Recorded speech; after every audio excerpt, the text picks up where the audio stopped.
आज मैं गांव जा रहा हूं। मुझे अफसोस है, दुख है इस बात का कि मेरे ही परिवार के कुछ ऐसे सदस्य अपनी महत्वाकांक्षाओं के लिए, राजनीतिक आर्थिक महत्वाकांक्षाओं के लिए जिस तरीके से परिवार की महिलाओं तक को अपमानित प्रताड़ित कर रहे हैं, ये गलत है।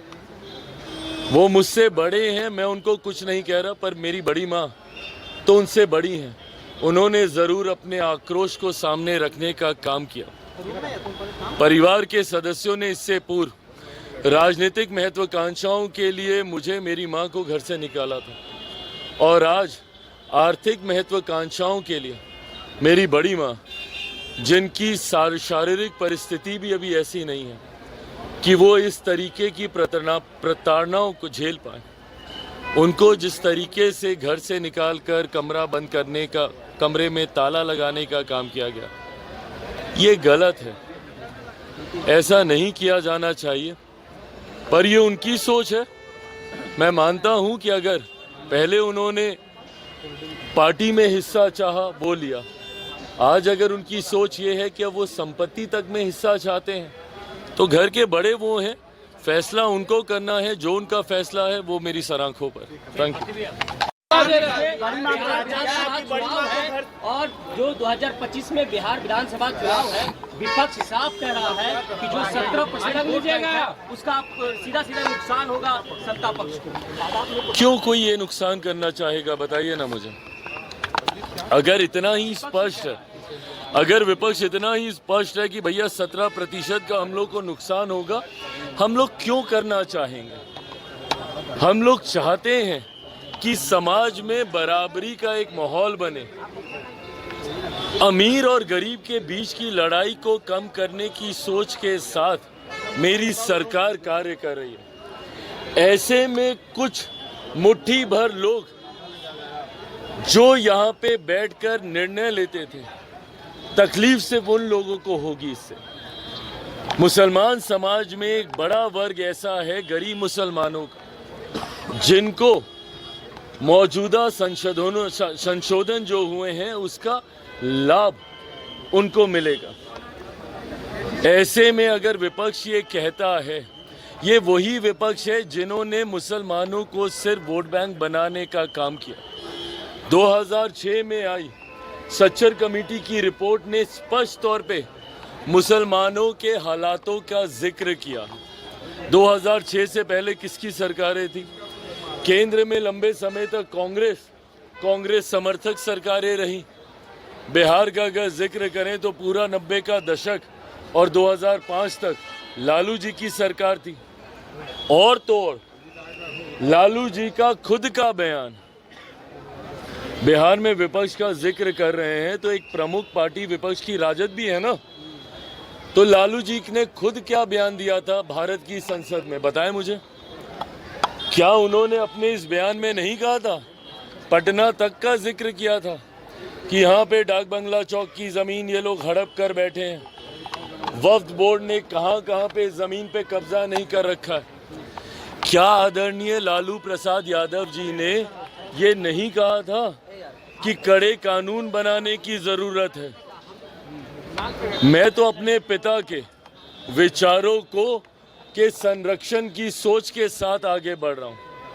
उनके विचारों से कतई कोई समझौता नहीं करूँगा। डंके की चोट पे इस बात को मैं कहता हूँ। क्या मेरे छोटे भाई ऐसा कर रहे हैं? तेजस्वी, उनके पिता के विचार क्या थे? वो चाहते थे कि वक्फ बोर्ड में संशोधन किए जाएं, कानून में बदलाव किए जाएं और इसके खिलाफ कानून को और कड़ा किया जाए। यही शब्द थे उनके। तो भैया, हमारी सरकार ने तो लालू जी की सोच तक को स्वीकार करने का काम किया। तो ऐसे में जब विपक्ष कह रहा है तो वो कहीं ना कहीं आदरणीय लालू प्रसाद यादव जी की बातों पर, उनके विचारों पर, उनकी सोच पर ही प्रहार कर रहा है। बट बहरहाल 6-8 महीने हैं अभी बिहार में चुनाव में। इन 6-8 महीनों में पता चल जाएगा कि इससे मुसलमानों का अहित हुआ है या गरीब मुसलमानों का भला हुआ है। हम लोग जब विधानसभा के चुनाव में जाएंगे, मैं ये मानता हूँ कि एक बड़ा वर्ग मुसलमानों का, जब ट्रिपल तलाक का कानून भी आया था, जब उसको लेकर भी हम लोगों ने बदलाव किए थे, तब भी यही भ्रम फैलाया गया था। पर आज बताइए, मुसलमान महिलाएं जो ट्रिपल तलाक की वजह से प्रताड़ित होती थी, कहीं ना कहीं उनको आत्मसम्मान, उनकी आत्मरक्षा के लिए वो बदलाव किए गए। आज उनका मजबूत साथ हमारी सरकार को मिलता है। बिहार विधानसभा चुनाव आते आते तक मुसलमान वर्ग में एक बड़ा वर्ग जो गरीब मुसलमानों का है, वो चुनाव आते आते तक इसके सही पक्ष को समझते हुए हम लोग के साथ जुड़ेगा, ये मैं मानता हूँ।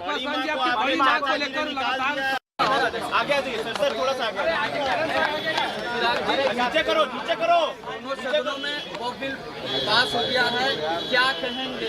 लगातार विरोध किया जा रहा है। देखिए, ये विपक्ष, ठीक है भैया। विपक्ष ने हमेशा से जब एनडीए की सरकार कोई भी ऐसे कानून को लेकर आई है, या ऐसे बिल लेकर आई है, या ऐसे संशोधन लेकर आई है जिसने समाज के गरीब वर्ग को मुख्य धारा के साथ जोड़ने का कार्य किया, विपक्ष ने हमेशा इसको लेकर भ्रम फैलाने का काम किया।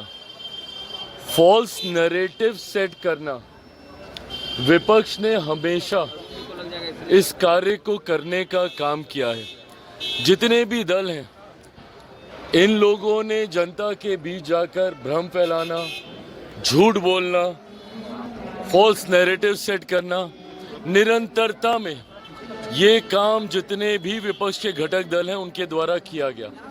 उदाहरण के तौर पर जब सीएए भी आया था, उस वक्त भी जितने भी विपक्ष के घटक दल हैं उन्होंने सीएए को लेकर भ्रम फैलाने का काम किया। जनता के बीच एक आगजनी का माहौल निरंतरता में महीनों तक बना के रखा। उस वक्त भी मैंने सदन के पटल में कहा था कि हाथ कंगन को आरसी किया, आने वाले दिनों में अपने आप पता चल जाएगा कि इससे किसकी नागरिकता गई।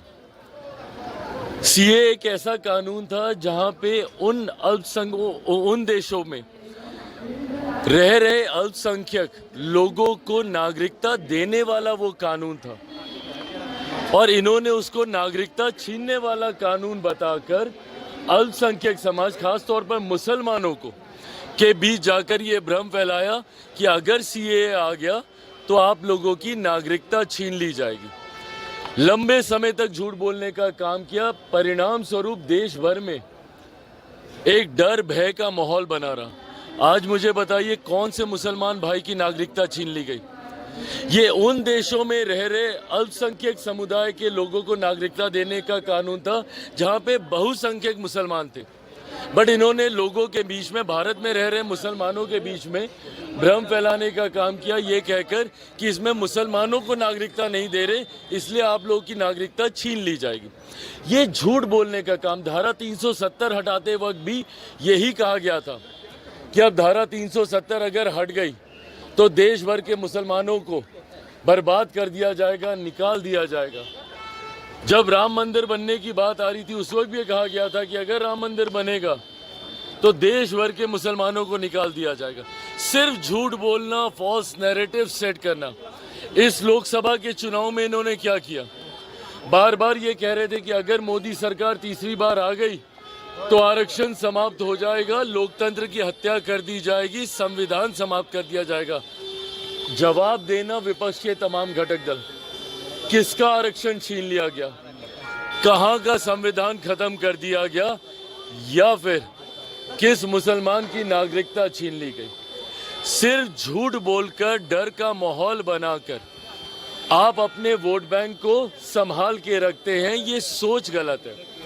आज पुनः ये जो संशोधन विधेयक आया है वक्फ को लेकर, पुनः इसमें झूठ बोला जा रहा है कि ये मुसलमानों के हित में नहीं है, मुसलमानों की जमीन को छीनने का ये काम करेगा।